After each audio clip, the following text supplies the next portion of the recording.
ससुराल में वो पहली सुबह आज भी याद है। कितना हड़बड़ा के उठी थी, ये सोचते हुए कि देर हो गई है और सब न जाने क्या सोचेंगे। एक रात ही तो नए घर में कटी है और इतना बदलाव, जैसे आकाश में उड़ती चिड़िया को किसी ने सोने के मोतियों का लालच देकर पिंजरे में बंद कर दिया हो। शुरू के कुछ दिनों तो यूं ही गुजर गए।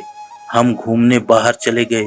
जब वापस आए तो सासू माँ की आंखों में खुशी तो जरूर थी, लेकिन बस अपने बेटे के लिए ही दिखी मुझे।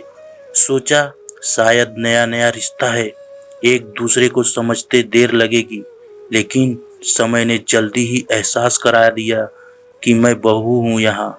जैसे चाहूँ वैसे नहीं रह सकती। कुछ कायदा मर्यादा है जिनका पालन मुझे करना होगा। धीरे धीरे बात करना, धीरे से हंसना, सबके खाने के बाद खाना, ये आदतें जैसे अपने आप ही आ गई। घर में माँ से भी कभी कभी ही बात होती थी। धीरे धीरे पीहर की याद सताने लगी। ससुराल में पूछा तो कहा गया अभी नहीं, कुछ दिन बाद। जिस पति ने कुछ दिन पहले ही मेरे माता पिता से ये कहा था कि पास ही तो है, कभी भी आ जाएगी, उनके सुर भी बदले हुए थे। अब धीरे धीरे समझ आ रहा था कि शादी कोई खेल नहीं, इसमें सिर्फ घर नहीं बदलता, बल्कि आपका पूरा जीवन ही बदल जाता है। आप कभी भी उठ के अपने पीहर नहीं जा सकते, यहाँ तक कि कभी याद आए तो आपके पीहर वाले भी बिना पूछे नहीं आ सकते। पीहर का वो अल्हड़पन, वो बेबाक हंसना, वो जूठे मुंह रसोई में कुछ भी छू लेना, जब मन चाहे तब उठना, सोना, नहाना, सब बस अब यादें ही रह जाती हैं। अब मुझे समझ में आने लगा था कि क्यों विदाई के समय सब मुझे गले लगाकर रो रहे थे।